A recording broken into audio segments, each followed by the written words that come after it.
Oh, Canada, did you think we forgot about you? No, we've been watching very closely to what you're about to do under Mark Carney, and the descent into chaos is all but inevitable at this point. Look at different numbers right now. Mark Carney wants to almost massively increase defense spending. Some numbers from the Financial Post have it at $64 billion, others at $46 billion. Others, when you tally it all up, it'd be over $100 billion that Canadians will have to foot the bill for massive increase in defense spending. Oh, and by the way, Mark Carney wants to join the EU's defense plan.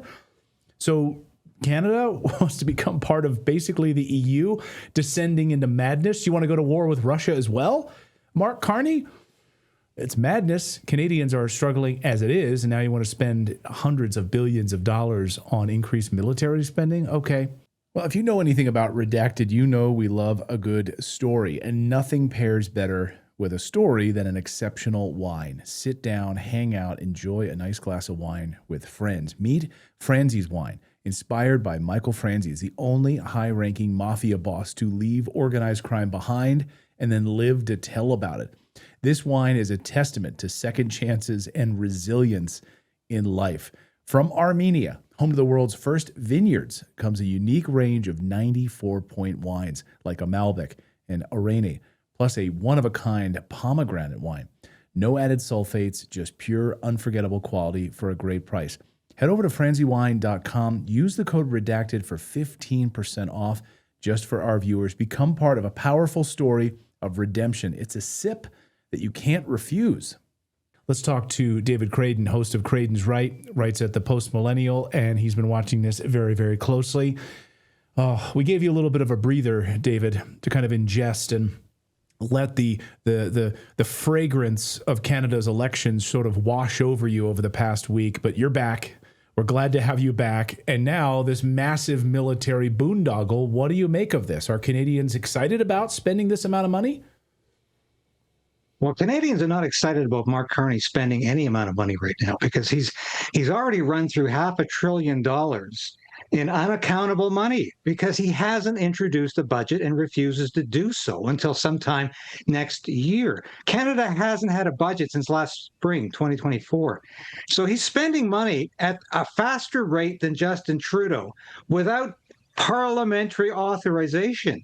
He's essentially ruling by decree. And this is exactly what I warned people about 3 weeks ago. I said, you're going to get a Mark Carney who's going to run the country in the back room. He's going to run the country like the WEF. He's going to run the country like a globalist. And before I get to defense spending, he's got a bill before Parliament right now that is supposed to be cutting immigration and boosting security spending as of the border.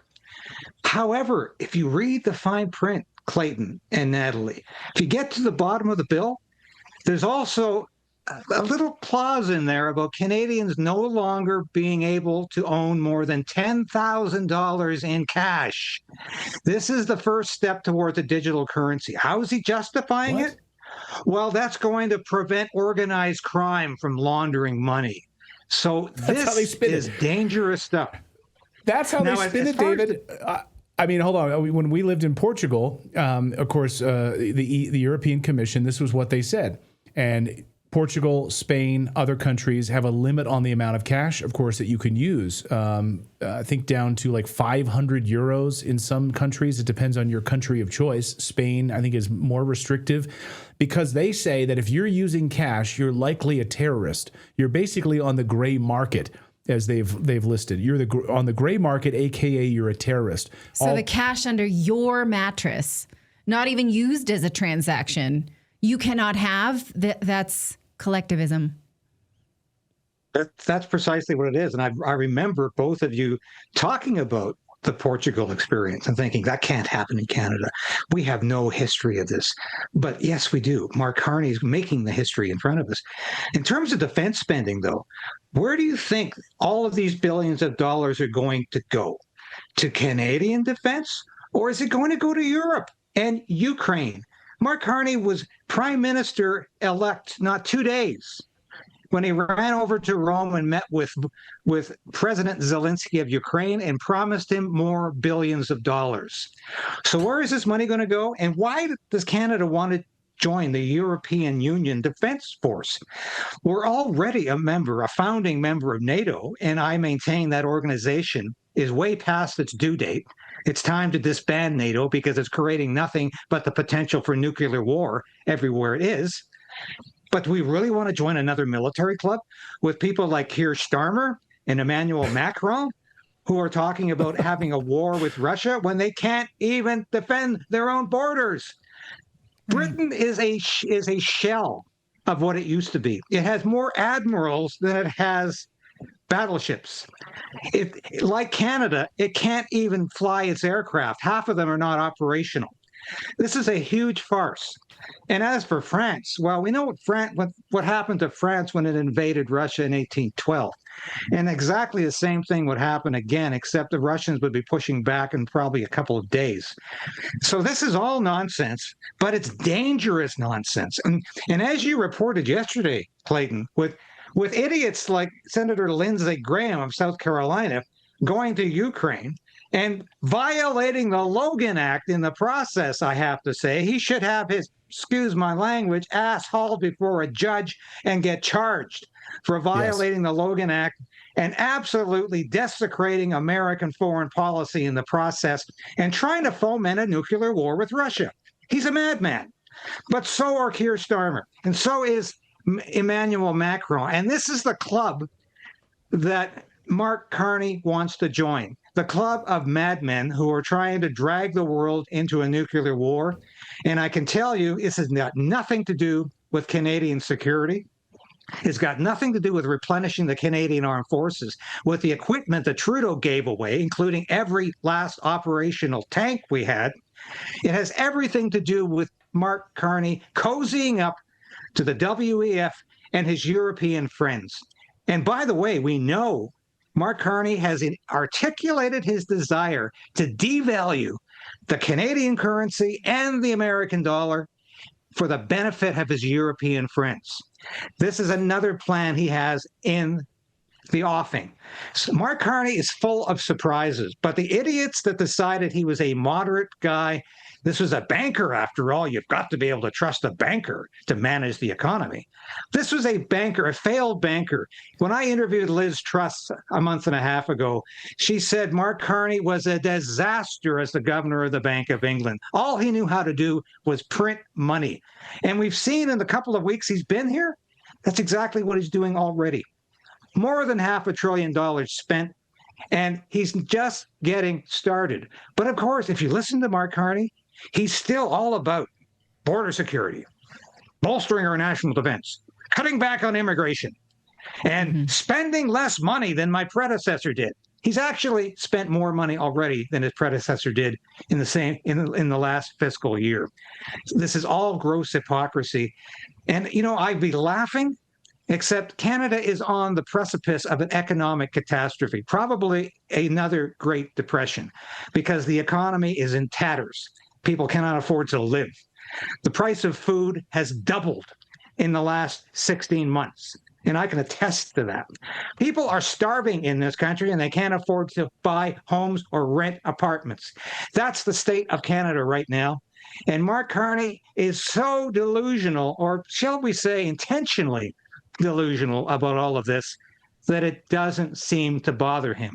He keeps talking about Canada being the next superpower, the next energy superpower with green energy and traditional energy. And of course, it's all talk. There's no substance to this. And he's trying to co-opt right now the official opposition, because I really believe what Mark Carney wants is a one-party government. He will rule by decree from the back room. He'll make an appearance once or twice a week, a question period, and he'll give a little bit of his bon on me. I'm everybody's best friend.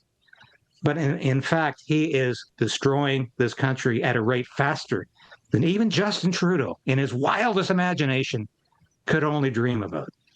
Oh, geez. Now, something I notice is that liberals are really Europhiles because they don't study the European economy. They don't understand that they support European defense. They sort of have this idea that Europeans, and I felt like this too before we moved there, like, oh, they know so much about food. They don't have processed food. They don't have sugar in their food. They know a lot about skincare. They have this beautiful culture. They take so much time off. And then you go there and you realize it's a socialist hell after you lived there. And there's a government for their government. Their people have no freedom. It's an economic perversion built on debt, and they're poor. And so when you see these people like, I'm moving to Europe, I laugh, like, go ahead, you know. And yeah, they're like, I'm getting out of America. Right, I'm going there. But that message maybe resonates with liberals in Canada, like, yes, let's be more like Europe, right? And I'm laughing because I had to learn this the hard way through my own misery. And so is that what keeps Mark Carney's support? Like, yes, we need to live this culture that knows everything about butter. Like that. Do you understand what I'm saying? We need to be more like Europe. Exactly, Natalie, you couldn't be more correct, because Mark Carney has said Canadians are really Europeans. We're not like those terrible Americans, those Americans who have nothing but bad taste. And that's exactly how Mark Carney talks about Europe, as being this bastion of the elites, this bastion of good taste, this bastion of discretion. And this is where he thinks Canada should be going. The European Union, we're nowhere near Europe. Our natural trading partner, our natural ally since the Second World War has been the United States.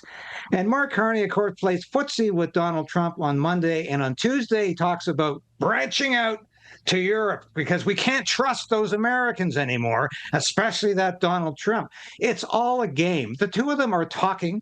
The two of them are the best of friends. Donald Trump clearly likes Mark Carney. He wanted him to be prime minister. He thinks he can control him, I think. He thinks Mark Carney might destroy the country to a degree that it might become the 51st state. But the two of them are very friendly. Mark Carney's playing a game here. But what he really wants to do is turn Canada into the Europe you just described, Natalie, where people are hungry. People are starving. We have mass immigration that's changing the culture of the country beyond recognition. We have 1 million people enter Canada in the last year. This country has been changed beyond recognition, and I'm not sure the only way out is what Alberta is actually recommending, and that's independence for that province. And I invite you to bring on somebody from that independence movement to explain exactly why that possibility, why that potential is so popular right now in Alberta, because they're saying, what is left for us in this country? All we do is dish out the money to other provinces, $2 billion, $3 billion a year to other provinces, and we get punished because we have oil and gas in the ground that the government doesn't want to take out of the ground. So that might be the only way out in terms of saving something of what the old Canada used to be. But Mark Carney, he brought King Charles III over here for the throne speech. A lot of people said, oh, isn't that lovely? Mark Carney really respects Canadian heritage. He really respects our traditions and our history. Balderdash. He brought this guy over here because Charles is another globalist. And while Charles was at the throne speech, he made the outrageously moronic suggestion that he was reading that throne speech from the unceded lands of the Algonquin First Nations, meaning they still own it. So somehow the British Empire or Canada doesn't own that land and didn't own that land. We're basically, and you have to remember, the king is Canada's head of state. He's at an official function proclaiming that Canada doesn't own the land that Parliament Hill sits on. Not only stupid, but incredibly outrageous. But that's why Mark Carney brought this guy over, because King Charles is the biggest globalist, the biggest supporter of the WEF, the biggest fan of Klaus Schwab that you'll ever find. And all of the royal family, of course, are in the pocket of these people, and very close links to people like Jeffrey Epstein. And I tell you, nobody has questioned Mark Carney about his wife's connection to Jeffrey Epstein or Ghislaine Maxwell, and those questions still need to be asked. Oh, we have a lot of questions about Epstein that we're not getting answers to in the United States. Add that to the laundry list. My God. David Creighton, great to see you. People asking the chat says, is Redacted Canadian? No, we're not Canadian, but we cover stories from around the world. And Canada, of course, is a big one as we watch the militarization and the EU cozying up of what's happening there with that. Can I just add one thing, Clayton? Yeah. I texted you on the weekend. I was at the Jimmy Dore comedy show here in Ottawa. It was a sold-out event, which I think I like to think I helped him because I promoted the event because I really love this guy. But of course, he said hi to you and Natali. He loves your show. But every second person came up to me and said, "Hey, we watch you on Redacted every week." I said, "Do you watch my own show?" "Yeah, we watch that too, but we love you on Redacted." So there you go. Thank you. You know, all right. Well, watch so his show people. too. Yes. It's called Creighton's Right, and he is. Yeah, he's all over X. Follow him on X. Follow David Creighton on X. And we always love having David on here on Redacted. So we try to cover stories from around the world. But Canada, of course, is, turning into a liberal hellscape, and we're focused very deeply on it. David, great to see you, my friend. Always a pleasure. Thanks, David. So nice to be here, and just see you soon, Natali and Clayton. We love you. Thanks so much, David. Appreciate it.